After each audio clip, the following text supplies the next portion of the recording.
Well, given the limited time we have together, I will limit myself to 3 cross-cutting remarks on how we could rethink ways to achieve the new goals on energy, water, and food security in a post-2015 perspective. Well, as you all know, significant progress have been made on the Millennium Development Goals. However, water and food security goals, sanitation goals will not be achieved, and energy, although outside the MDG, have goals themselves that will not fully be reached. So we need to assess what's been done, which is quite a lot, what's left to be done, which remains a lot, but we also need to rethink how we should address the issue and how it should be done. And this is what I will try to address with my 3 remarks. First remark, I'm convinced, and I know this is a conviction that is shared by many here, and I'm glad to hear that there is much to be gained in thinking energy, water, and food as a whole in an integrated manner and at the proper territorial scale. And obviously, there are multiple connections between the 3 sectors, and I'm not sure we are sufficiently taking them into account as yet into our regional and national policy design. Choices regarding food production greatly impact water resources. The way water is distributed and treated in turns will also impact energy needs and so on. My second remark is the question of long-term sustainability and the conviction that it is absolutely key for the quality of the work we are doing with regards to water, energy, and food security. Why? Well, we all know that the projection on population growth and on climate change will lead us to a planet that will host almost 10 billion people inhabited by 2050. We also know that the environment will be severely affected, and that in the current state of science and technology, the whole of the world poor will not be able to converge toward the carbon footprint of the world's, quote, top billion, without making life on Earth perfectly impossible for all of our children. So renewable energies, energy efficiency is obviously a local but also a global issue. Also, because of climate change and population demographic pressure on resources, almost half of the world will live in condition of water stress in 10 years.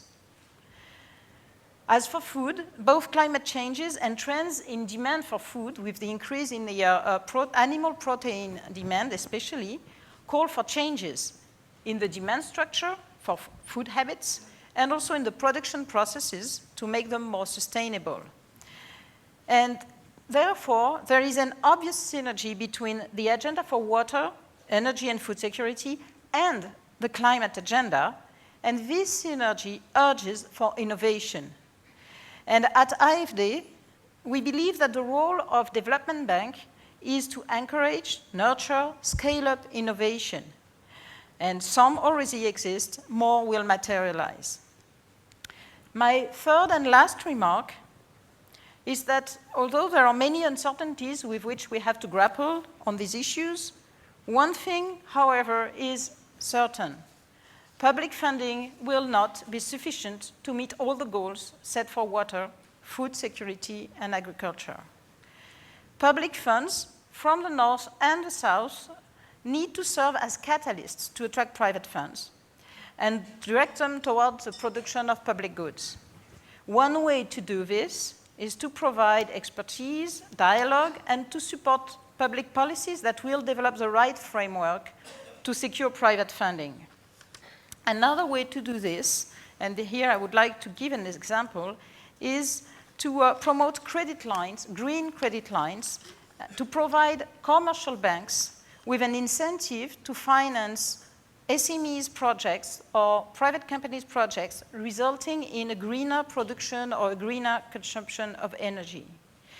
It is, for instance, what we have been doing in Turkey through local banks financing SMEs, upgrading their investment towards a more green production. It is also some things we've been doing in Kenya, and it is also what we are doing here in India with the Indian Renewable Energy Development Agency, with which we've signed a 70 million US credit line dedicated to the financing of projects led by independent power producers using innovating technology in a sector such as biomass, cogeneration, small hydro, wind energy, etc. So my point is really that international and development bank need to position we need to position ourselves where we have added value.